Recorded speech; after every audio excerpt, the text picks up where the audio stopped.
In this video, I'd like to show you 10 ways in which you can manipulate audio loops just using stock plugins in Logic Pro X. Let's get started. For example, we have this guitar loop here.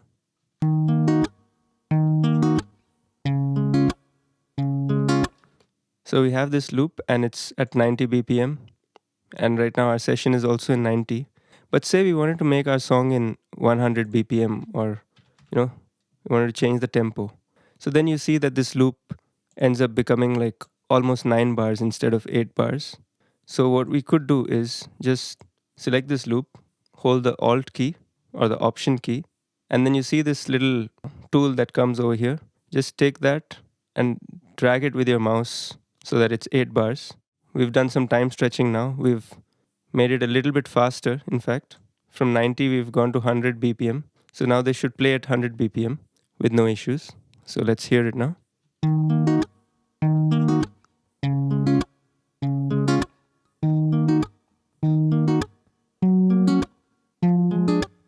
So this is one really cool technique to make sure your loops fit your tempo of your track. And in general also, if you just want to use this technique to slow things down or like make it like lo-fi or something like that.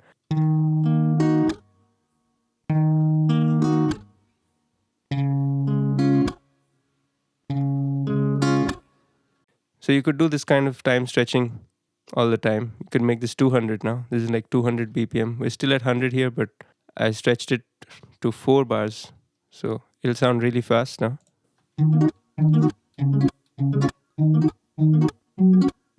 So as you can see, there's a lot of potential in time stretching. You could make things sound faster or slower, but still be in your tempo. And if you do too much of it, you do lose a little bit of audio quality. So if you're very conservative with this and you do just a few BPM up or down, you're most likely to be fine. The next is chopping or stuttering. So we come back to this same loop.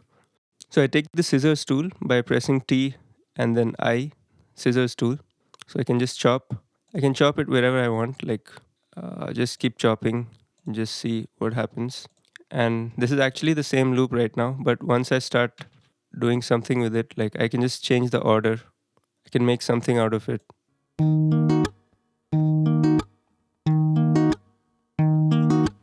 I think I need to chop it more to make it sound a little different. To go inside closer and chop and do stuff. I can even put the same thing 2 or 3 times, like just like that. So I'm just basically creating a new pattern by chopping. Now let's hear this. So I can make this make a little more sense maybe, and then I'll play it for you. So now I have this 2-bar loop. Let's hear it.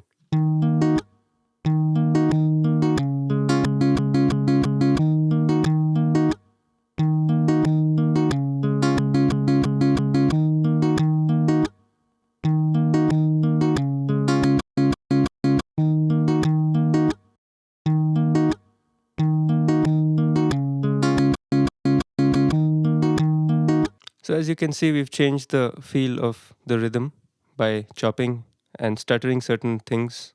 So you could even stutter a vocal phrase or make vocal chops and then do this kind of thing where you just repeat something a couple of times, like a stutter kind of effect. So you can do that manually like this. This is just chopping and putting it close to each other. That's it. If you want to make it faster, all you have to do is just make it half the grid and then copy it and paste it one more time. Just hold down Option and drag, it copies and pastes. So then you have this kind of thing. So this is about chopping. Now let's go on to the next technique. I'm just getting back to our original loop. By the way, if you want more guitar loops like this, all these loops are available on our website. So I have a noise gate loaded up here, and I have a couple of parameters which I can tweak. One is the threshold and one is the attack, hold and release, all these parameters. This is all I would tweak actually, and let's hear how it sounds right now.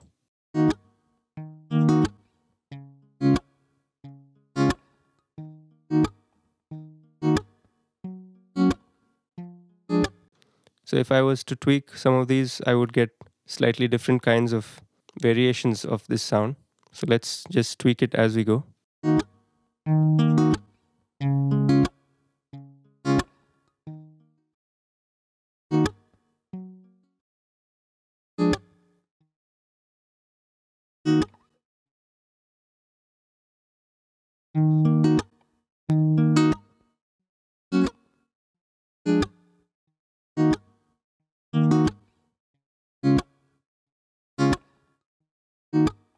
So this could be a useful technique to use in your production as well, depending on your style and your genre of production.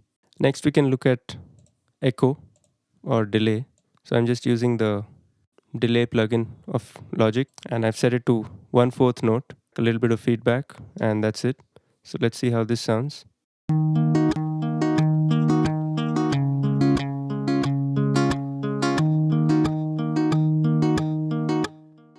So you can get this kind of a different vibe. Maybe you do 1/8 note, depending on whatever you want.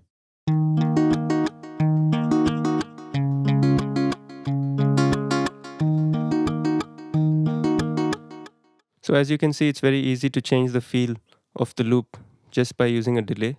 And if you like to combine both of them, the noise gate and the delay, in fact, you can add 2 or 3 of these effects and then make the loop completely different. So let's see how this sounds with the noise gate and then the echo.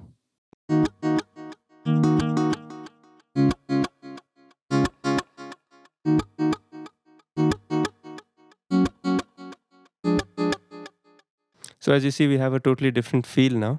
The next technique I'd like to show you is reverse.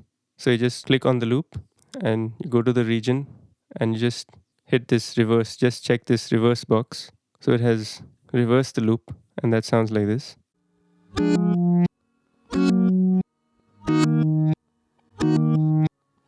Sounds pretty cool, right? All we did was just hit this reverse. So imagine what you can do when you start adding up all these effects like this noise gate, the delay, the reverse. Let's just hear that just for fun. Let's see how it sounds.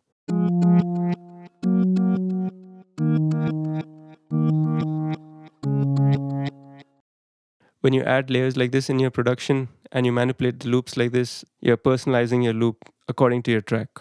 The next technique I'd like to show you is to simply pitch shift the loop. So like if we have a loop, we can just use this pitch shift plugin and we can shift the loop by a couple of semitones up or down.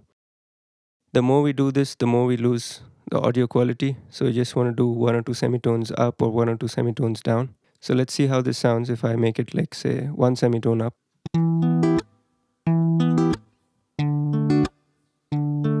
You could also do a large number, but you lose audio quality.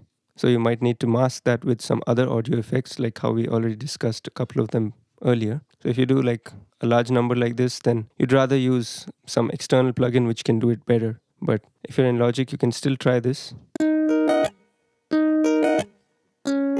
If you don't mind that lo-fi kind of effect which comes to it, then you can still use it. Maybe if you want to EQ this after that so that it doesn't sound as much, you could add an EQ.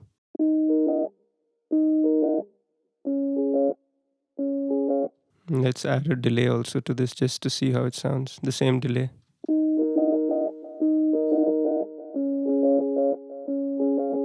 You can even shift it down as well.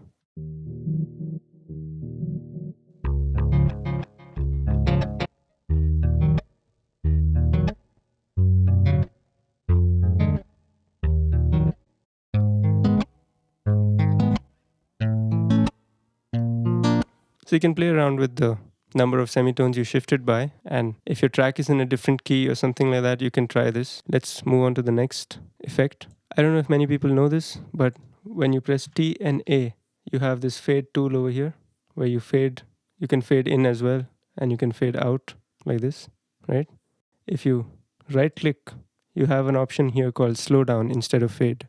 So I click on that, then this sounds totally different. It sounds like a tape stop effect. So let's hear this. And the same way when you have it over here as a fade in, you can use the speed up instead of fade in. So that sounds like this. It might be more apparent if we use it on a different loop because right now it's not that apparent what it does. So let's just try it on this loop. I have this loop from Ruby. It's a hip hop melody kit on our website. So I just press T and A, get the fade tool, and click on slow down. Let's play the loop first so you get an idea of what it's like.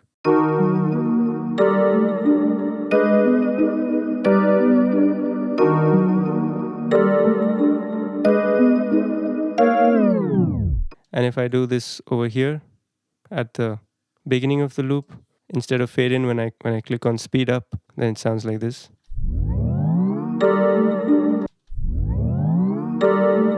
So depending on the length of this, it will do it for that long or that short. And you can even change this curve of the speed up tool. So this can be used as a really cool effect in your track, maybe as a transition or maybe as a way to begin a new piece, or in different ways you could see. And if you want to be really precise about this speed up and speed down, then all you have to do is go to region, and over here you can tweak this number, speed up and speed down. Next, I'd like to show you the Bit Crusher tool. There's also a stock plugin in Logic in the distortion section. So here you have the option to downsample your loop to make it sound more lo-fi, more vintage kind of. So let's check this out.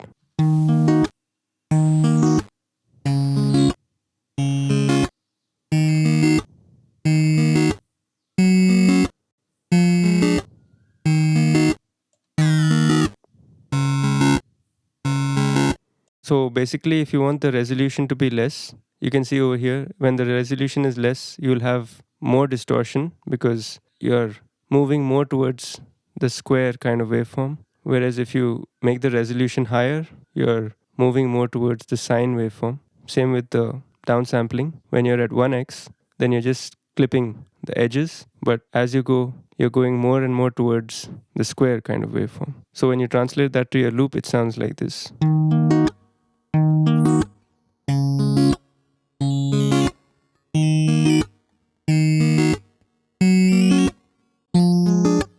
You could even automate this parameter if you like. That's another option for you as well.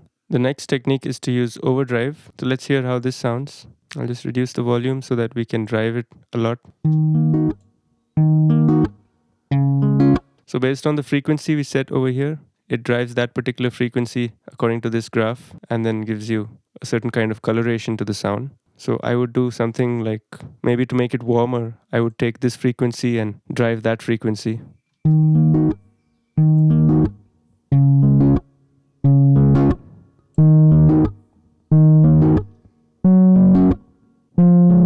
Or I could take a different frequency if I like, and the effect would be different.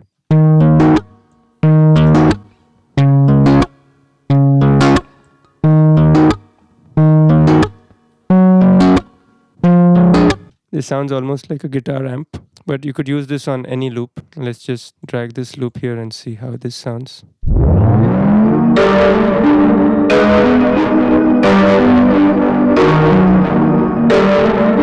You can always add your EQ after that to make it sound more smooth.